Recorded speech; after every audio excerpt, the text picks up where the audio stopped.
예수께서 안식 후 첫날 이른 아침에 살아나신 후 전에 7귀신을 쫓아내어 주신 막달라 마리아에게 먼저 보이시니 마리아가 가서 예수와 함께하던 사람들이 슬퍼하며 울고 있는 중에 이 일을 알림해 그들은 예수께서 살아나셨다는 것과 마리아에게 보이셨다는 것을 듣고도 믿지 아니하니라. 그 후에 그들 중 2사람이 걸어서 시골로 갈 때에 예수께서 다른 모양으로 그들에게 나타나시니 2사람이 가서 남은 제자들에게 알리었으되 역시 믿지 아니하니라. 그 후에 11제자가 음식 먹을 때에 예수께서 그들에게 나타나사 그들의 믿음 없는 것과 마음이 완악한 것을 꾸짖으시니 이는 자기가 살아난 것을 본 자들의 말을 믿지 아니함일러라. 또 이르시되 너희는 온 천하에 다니며 만민에게 복음을 전파하라. 믿고 세례를 받는 사람은 구원을 얻을 것이요 믿지 않는 사람은 정죄를 받으리라. 믿는 자들에게는 이런 표적이 따르리니 곧 그들이 내 이름으로 귀신을 쫓아내며 새 방언을 말하며 뱀을 집어올리며 무슨 독을 마실지라도 해를 받지 아니하며 병든 사람에게 손을 얹은즉 나으리라 하시더라. 아멘. 네, 오늘 말씀은 이제 부활의 아침, 부활절 아침에 있었던 일. 사실 마가복음 16장 1절부터 나오는 일이 쭉 이어지면서 오늘 핵심적으로 예수님과 제자들의 만남은 그날 저녁에 있었던 사건입니다. 이날에 우리는 보통 부활절 아침 사건에 많이 주목하는데 또 오늘 말씀 뒷부분에 보면 부활의 날 저녁 혹은 밤의 이야기까지 우리에게 들려줍니다. 부활의 날 아침의 사건은 이렇습니다. 우리가 읽진 않았지만 1절부터 8절까지 말씀을 보면 이제 안식일이 끝나고 나서 유대인들이 뭔가 이제 움직일 수 있고 일할 수 있을 때에 주님을 사랑하던 여인들 3명의 이름이 나오죠. 막달라 마리아, 야고보의 어머니 마리아, 그리고 살로메라는 이 3명의 여인이 예수님의 장례를 치러드릴 때에 너무 급하게, 너무 시간이 없어서, 왜냐하면 안식일이 되기 전에 모든 걸 마쳐야 돼서 예수님이 십자가에 죽으시고 무덤에 넣으시기까지 너무나 급박한 시간을 보냈기에 예수님의 몸에 향품을 발라드리고 싶어서, 장사를 제대로 지내드리고 싶어서 이 향품을 들고 예수님의 무덤에 찾아갔다는 겁니다. 찾아갈 때 성경을 보면 걱정 근심을 합니다. 무엇을 걱정하냐면 우리가 지금 우리 여인들 셋이 가는데 무덤을 돌로 막고 있을 텐데 이것을 어떻게 치우고 들어갈 수 있을까? 어떻게 예수님의 몸에 이 향품을 발라드릴 수 있을까? 이것이 걱정이었다는 거죠. 그런데 이들의 걱정이 무색하게 정말 무덤에 딱 갔더니 돌이 치워져 있었습니다. 이 돌이 그냥 돌이 치워졌구나, 주님이 살아나셨구나, 보통 이렇게 우리가 생각하지만 성경이 여기서 참 재미있는 표현을 씁니다. 4절 말씀을 보면 이 여인들이 눈을 들어본즉 벌써 돌이 굴려져 있는데 그 돌이 심히 크더라. 어디가 재밌는지 읽는 들으셨나요? 돌이 굴려져 있어서 깜짝 놀란 게 아니라 돌은 굴려져 있는데 이 돌이 이렇게 컸어? 라고 생각하는 거죠.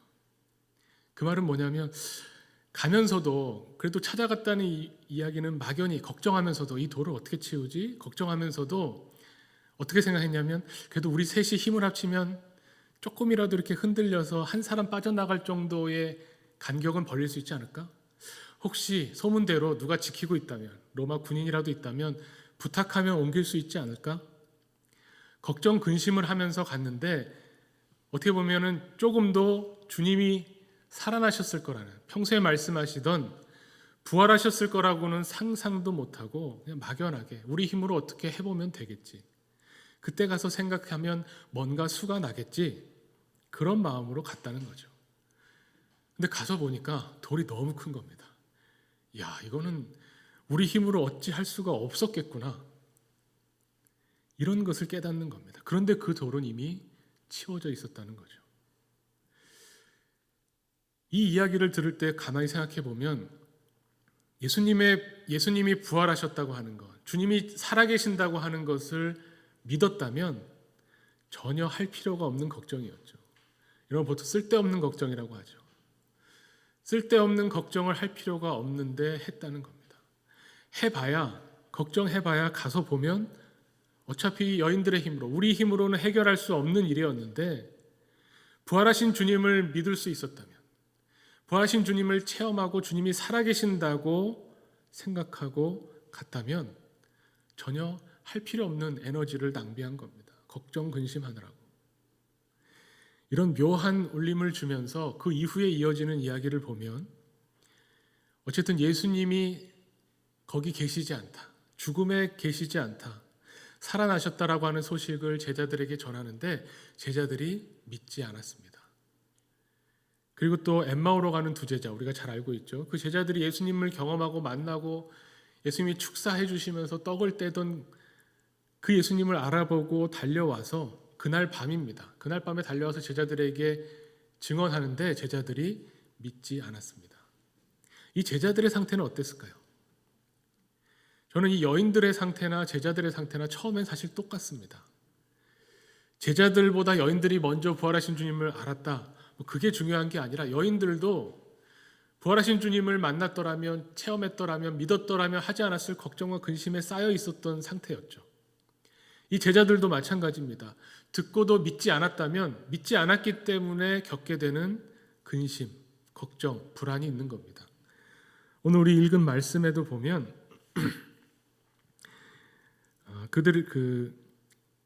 제자들이 근심하며 또 믿음이 없는 것에 대해서 예수님이 꾸짖으시는 부분이 나오죠. 제자들이 불안한 겁니다. 이 제자들의 불안은 여기서부터 시작된 게 아니라 사실은 예수님 십자가 사건 전부터 시작됐죠. 뭔가 분위기가 이상하고 예루살렘에 들어왔는데 이 예루살렘 뭔가 분위기가 이상하고 예수님의 모습도 평소와 다르고, 그러면서 예수님이 뭐라고 말씀하시냐면, 우리가 마가복음 14장에서 함께 나눴지만 너희들 중에, 예수님과 마지막 만찬을 할 때 너희들 중에 나를 팔 자가 있을 것이다. 평소 같으면 예수님 왜 그런 말씀하세요? 그럼 만약에 나는 절대 그럴 리가 없다라고 생각했다면 누굽니까? 약간 베드로가 살짝 그런 반응을 보였다고 다른 복음서에 나오죠. 누가 예수님 팝니까? 나는 아닌데 누굽니까? 라고 생각하는데 마가복음 14장 19절에 보면 마가는 뭐라고 이야기를 하냐면 그들이 근심하며 하나씩 하나씩 나는 아니지요 하고 말하기 시작했다. 이렇게 합니다.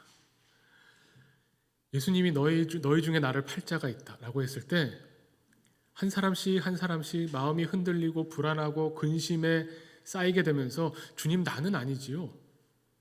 이 말은 뭐냐면 예수님을 제대로 믿지 못했다는 거죠. 아니면 예수님의 문제가 아니라 예수님을 믿는 나를 못 믿는 걸 수도 있죠. 내가 나를 아는데 혹시 나도 모르게 내가 예수님을 팔았나? 나도 모르게 예수님에게 거역되는, 혹시 예수님과 반대되는 행동과 말을 내가 혹시 했었나? 자기 자신에 대한 믿음은 확실히 없는 겁니다. 주님 나는 아니지요. 이것을 예수님께 확인받고 싶어 하죠. 이런 걱정과 근심, 여기에 쌓여있는 제자들에게 오늘 말씀에 보면 예수님이 나타나십니다. 중요한 건 여기서 믿지 않는 제자들입니다. 십자가 사건이 지나고 난 후에도 예수님을 직접 만났다고 하는, 부활하신 주님을 체험했다고 하는 사람들의 증언을 듣고 난 이후에도 제자들이 예수님을 믿지 못해서 걱정하고 근심하고 불안해하던 그 제자들입니다. 이것이 일어난 때가 저녁 때죠. 밤입니다. 부활의 아침, 우리는 부활의 아침만 생각하는데 그날 저녁이 되고 나서 보면 처음에는 제자들도 놀랐겠죠. 예수님이 살아나셨다는 소식을 들으면서 정말일까? 진짜 이 사람들이 거짓말하는 건 아닐 텐데 정말 부활하신 주님을 만났을까? 정말로 예수님이 말씀하시던 대로 부활하신 건가? 놀라고 당황스럽고 혼란스럽다가 이제 저녁이 되면 다들 차분해지죠. 생각하게 됩니다. 이게 실제로 있을 리가 없다. 정말 죽은 사람이 살아났을 리가 없다. 이런 생각이 더욱 믿지 못하게 하는 거죠. 그런 때에 일어났던 사건이라는 겁니다. 우리의 모습이 너무나 이 제자들의 모습과 같은 모습을 보입니다. 우리도 불안하잖아요. 내가 예수님을 믿는다고 하는데 다른 사람들 앞에 기독교인이라고 서는데 주님, 제가 주님을 제대로 믿는 그리스도인이 맞습니까? 나는 겉으로만 보이는 그리스도인이 아니지요. 나는 아니지요. 나는 정말 주님의 뜻을 이루어드리려고 주님이 기뻐하시는 제자로 살고 있는 사람이지요. 라고 주님 앞에 나서지만 늘 불안하고 근심하는 이 모습이 우리의 모습과 제자들의 모습이 비슷합니다. 예배드리고 은혜 받았을 때, 어떤 부흥 집회에 참여했을 때, 어떤 말씀이 꽂혀서 그것이 너무나 큰 은혜가 됐을 때 베드로처럼 내가 주님을 위해서 죽겠습니다, 나는 절대로 주님을 버리지 않겠습니다 하다가도 밤이 되고 차분해지고 들뜨던 마음이 가라앉고 나면 내가 정말 그리스도인이 맞나? 주님이 정말 부활하신 것이 맞나? 이런 믿음에 대한 어떤 의심, 회의가 들 때도 많다는 겁니다. 그런데 그때 놀랍게도 주님이 찾아오십니다. 오늘 말씀을 보면 주님이 그들에게 나타나사, 근데 주님이 하신 게 뭐냐면 그들의 믿음 없는 것과 마음이 완악한 것을 꾸짖으시니, 예수님이 오셔서 꾸짖으셨다는 겁니다. 참 성경을, 복음서를 같이 놓고 보면 이 마가복음에는 예수님이 꾸짖으셨다고 나오죠.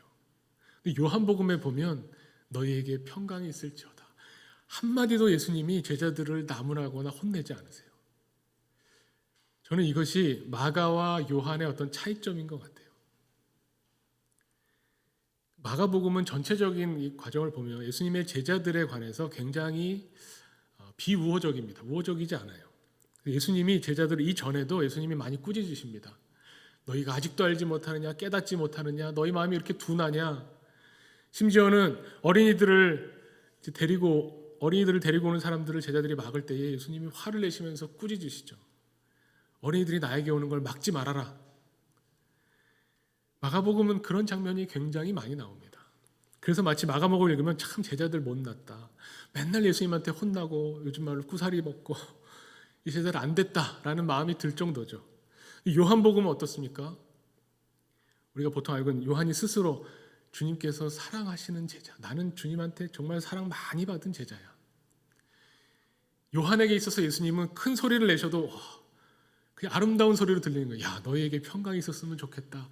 역시 우리 주님은 오시자마자 우리에게 은혜의 말씀, 사랑의 말씀을 주시는구나. 이게 요한의 어떤 받아들이는 태도고, 마가복음은 맨날 혼난 것만 기억나는 겁니다.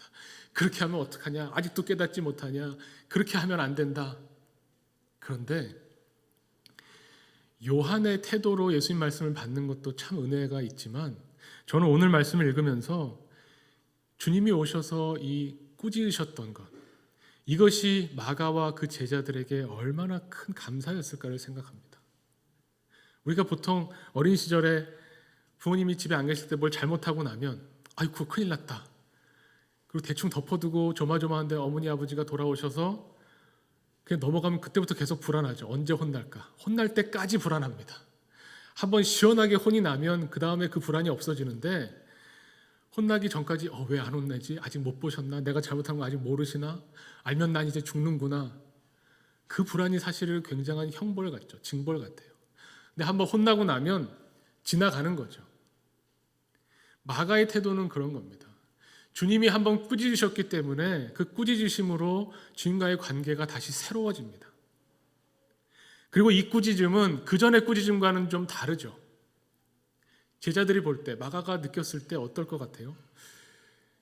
이전에는 선생님으로서, 랍비로서 내가 정말 이분을 따라서 한번 뜻을 펼쳐보자, 이분이 가르쳐 주시는 하나님의 나라가 정말 들어보지 못한, 기존에 내가 알지 못하는 어떤 권위가 있고 능력이 있어 보이는구나 하면서 뭔가 배우고 싶어서, 내가 뭔가 예수님을 통해서 얻고 싶어서 예수님을 따라다녔는데 거기서 맨날 혼나고 깨지고 하는 겁니다. 물론 스승과 제자 사이에 있을 수 있지만 거기에 그것만으로는 부족했던 부분이 예수님이 십자가 사건 이후에 꾸짖으시는 거잖아요. 십자가는 무엇입니까?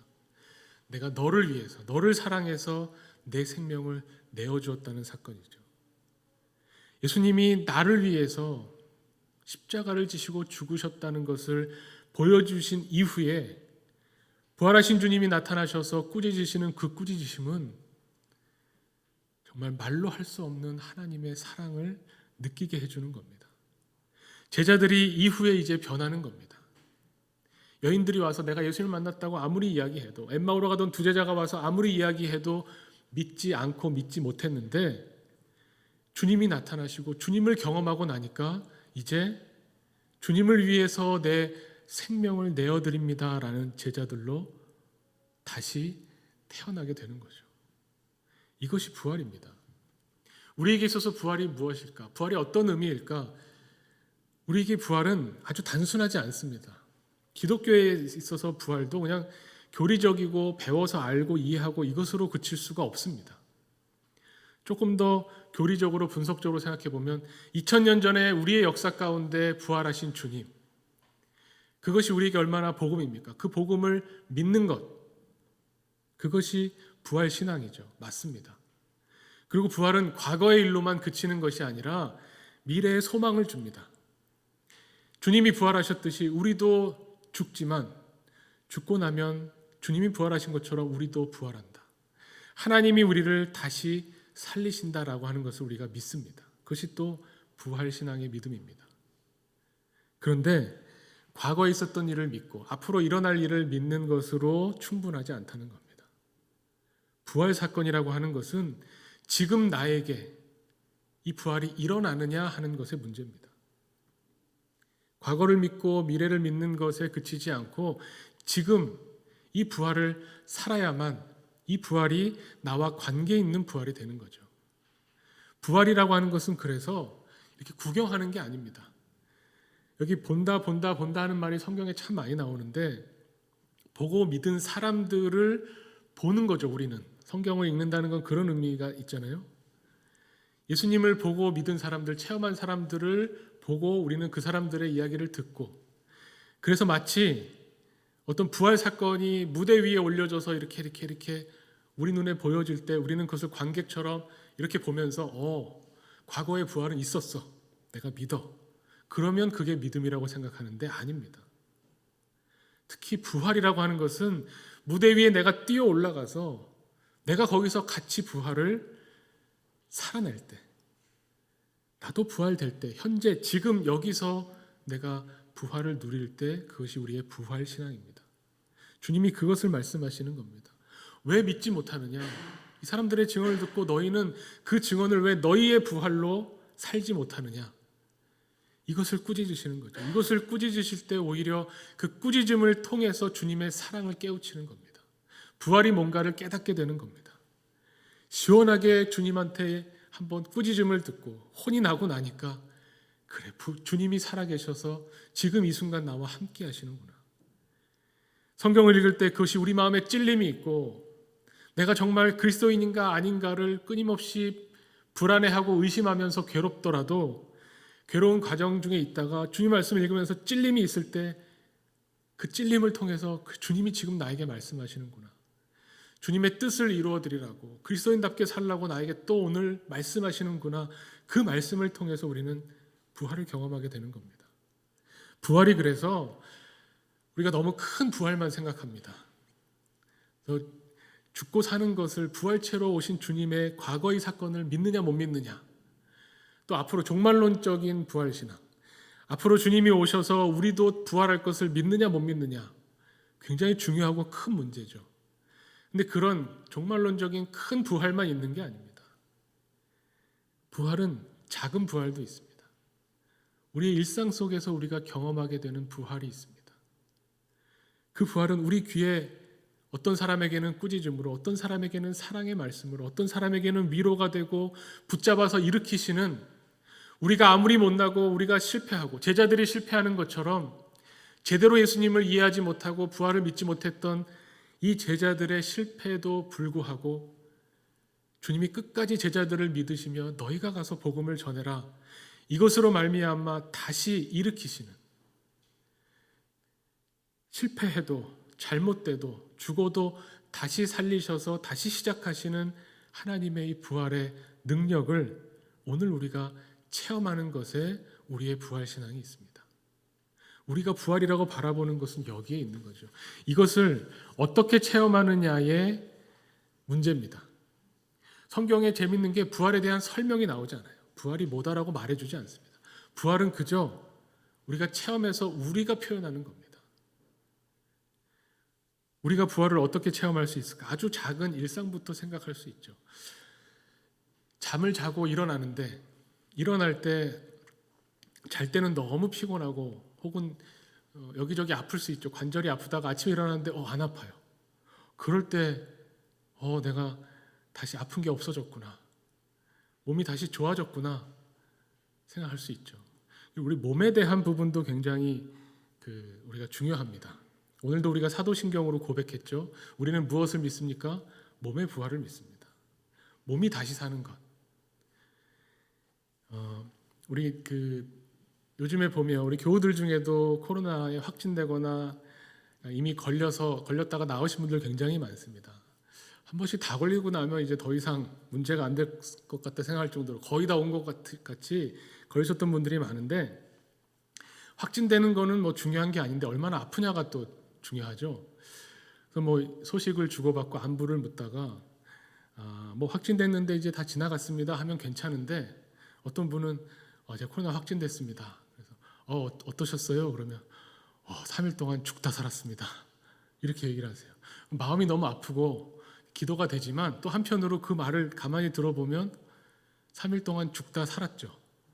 부활을 경험한 겁니다. 죽다 사는 게 부활을 경험한 거죠. 우리가 무슨 부활이 몸은 죽어서 이 땅에 묻히고 영혼만 쏙 빼서 하나님 나라에 데려가시는 그게 부활이 아닙니다. 기독교에서 고백하는 부활은 몸의 부활을 말하는 겁니다. 우리가 몸이 아플 때 죽음을 경험합니다. 몸이 나음을 입었을 때, 건강을 회복할 때 다시 사는 것 같은 그것을 몸으로 체험하게 되죠. 우리 인간이 얼마나 약한 존재입니까? 날씨가 좀만 어두워도, 날씨가 흐리고 습해도 몸에 기운이 쭉 빠지고 아무것도 하고 싶지 않고 생기가 없어지다가 아침에 일어났는데 햇빛이 쫙하게 창문을 통해 들어오면 오늘 일어나야지 라는 생각이 드는, 다시 힘을 얻는 그런 존재가 우리입니다. 몸을 통해서, 이 나약한 몸, 육신의 몸을 통해서 다시 재생하는 게 무엇인가, 다시 일어나는 게 무엇인가를 우리가 경험하죠. 그 경험을 통해서도 부활을 경험합니다. 이것이 내 힘으로 된 것이 아니고 그냥 이 지구상의 모든 생물체들이 유전의 힘으로 어떤 원리로 그냥 원래 자고 일어나면 다시 힘이 나는 거지, 이렇게 생각하는 사람에게는 부활의 신앙이 없는 거죠. 부활을 경험하지 못하는 겁니다. 어제 죽을 듯이 아팠는데 오늘 나은 걸 보니 하나님이 나를 다시 살리시는구나. 이것을 깨닫고 알고 경험하는 사람에게 부활이 경험되는 겁니다. 그래서 부활은 너무나 신비롭고 우리 손에 닿지 않는 것처럼 보이지만, 그래서 더욱 부활을 배우고 공부하고 체험하면서 더 많이 알아가기 위해서 노력하게 되는 겁니다. 몸의 부활을 제가 묵상하면서 한 교수님의 책을 봤습니다.